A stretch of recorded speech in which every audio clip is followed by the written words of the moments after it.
Ayan, magpainit na uli ako ng casserole.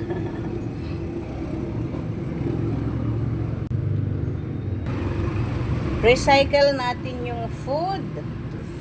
Eto. May bangus kasi kagabi na hindi na nagalaw. Isang malaking bangus daing. Kasi huli na siya dumating na kumain kami sa restaurant. So ayun, 4 na dish in order namin. 3 lang yung nakain namin na dish. Pagdating nung bangus na inihaw, wala, tapos na kami kumain. At busog na rin kami. So sabi ko, i-take out na lang. Inagay ko na lang kagabi sa ref para di mapanis. So ngayon, i-recycle ko siya. Gawin kong sisig bangus. Kaso walang tokwa. Masarap sana may halong tokwa. So ito yung sibuyas na halo sa inihaw na bangus. Ito na rin yung ginamit ko. Ayan, konting gisa-gisa lang din. Ayan, pagalingan mag-recycle para hindi tayo magtapo ng pagkain. Isipin nyo, maraming nagugutom dyan. Hinimay ko nga pala mga labs, yung inihaw na bangus. Tinanggal ko yung balat para naman mas masarap kainin yung sisig.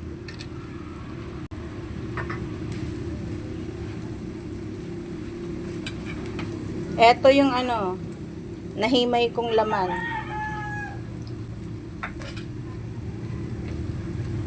So ayan, halo para hindi matutong. Ilalagay ko na ito si bangus. Yahoo! Ayan.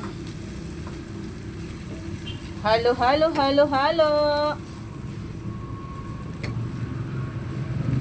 Para di matutong at dumikit sa kawali. Kawali ba ito? Casserole. Yung kawali ko frying pan ay gamit. Nagsangag kasi ang tita nyo eh. So dito tayo sa low casserole. Para mamaya na maghugas sa bayan. Ayan, i-fry lang natin ng konti itong bangus para mas masarap. Diba? O, mas masarap na to ngayon. Biruin mo magkano isang order nito sa restaurant tapos masayang lang. Wag naman. Kaya gawan natin ang paraan para ito pang ulam na sa tanghalian.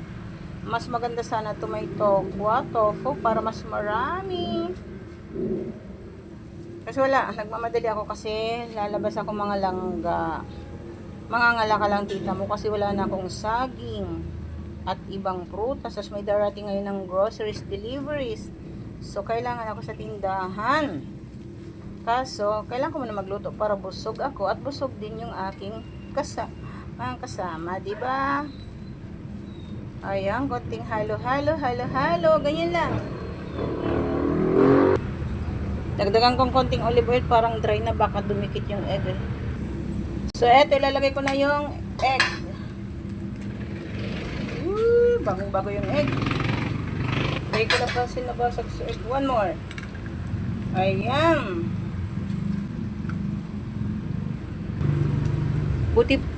Ito pala lagyan ko ng konting seasoning panimpla. Konti lang kasi baka may timpla na yung bangus.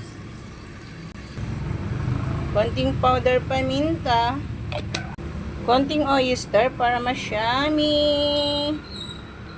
Pansin nyo, konti lang lahat linagay ko kasi konti lang to eh. Ayan, konting halo-halo.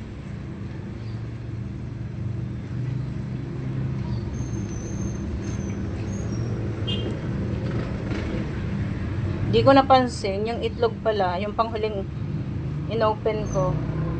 Basag pala yun, di man yung basag eh. Kaso kanina, parang naramdaman ko na basag nung inaayos ko.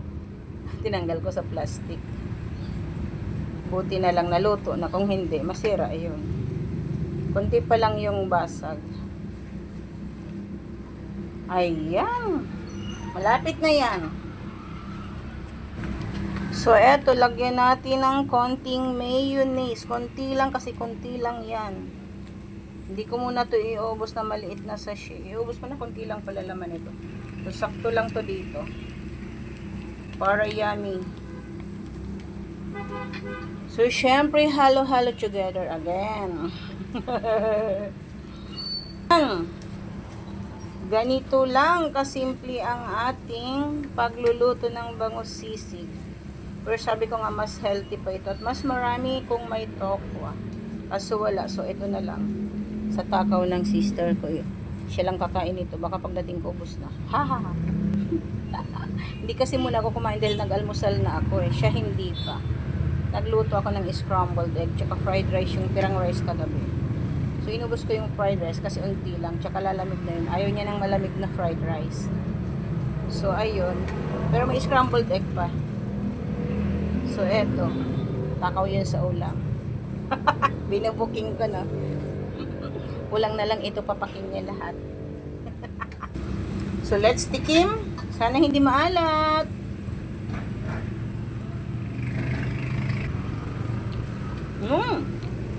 Sakto lang yung lasa. Thanks be to God. Sumakto yung mga tansya. Ray na ng tansya. Ayan, luto na ito mga langga. Salamat sa panonood. Hanggang sa muli ng ating cooking video. Sana wag kayong magsasawang panoorin ang aking mga video na napakasimple lang din naman. Ayan. Sana mabusog yung kakain ito. Maraming salamat. Please subscribe my video mga loves.